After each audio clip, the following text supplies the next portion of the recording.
compromise.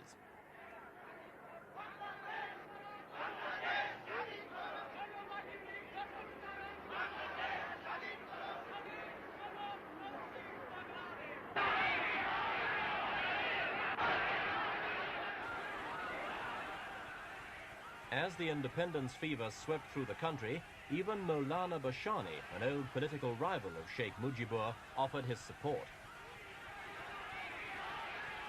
Bashani said that if the president does not hand over power to the elected representatives of the people, meaning Sheikh Mujibur's Awami League, he and the Sheikh will lead a massive campaign of liberation.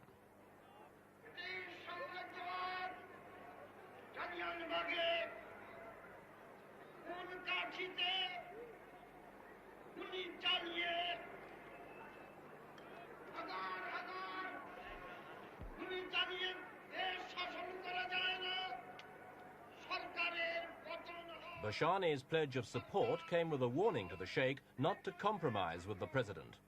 It's better to be a hero, he said, than a prime minister.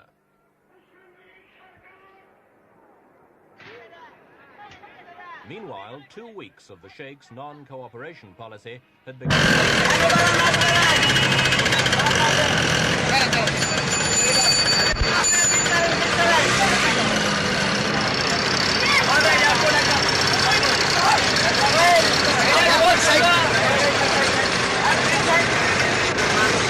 Province. Vigilante groups, mainly Bengali students, set up their own roadblocks and searched cars and their passengers. Any driver unable to speak fluent Bengali was immediately...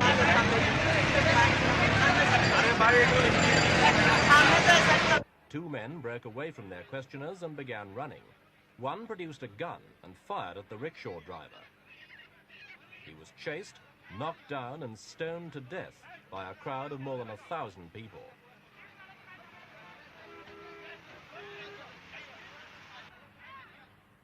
Within minutes, troops were on the streets dispersing the crowds. Quickly and efficiently, they set up positions at strategic points. Even so, the incident was a gruesome reminder of just how near Dhaka is to boiling over into fierce intercommunal fighting. To prevent the situation getting any worse, President Yahya Khan flew into Dhaka for talks with Sheikh Mujibur. Despite his waves, he received few cheers when his heavily armed convoy sped into the city centre. Sheikh Mujibur emerged from his first meeting with the president in a very non-committal mood and refused to be drawn by the barrage of questions fired at him from the press. Kindly don't ask me any other questions. I have already answered. My discussion is going on about the political situation of this country. And discussion will continue because it is not a very matter of 1 or 2 minutes. You require sufficient time to discuss. And tomorrow 10 o'clock again I am meeting the president and discussing. Thank you very much now. Will some of your people be with If the Sheikh was thinking of a compromise, he certainly didn't tell his supporters, whose ringing nationalistic slogans followed his car through the streets of Dhaka.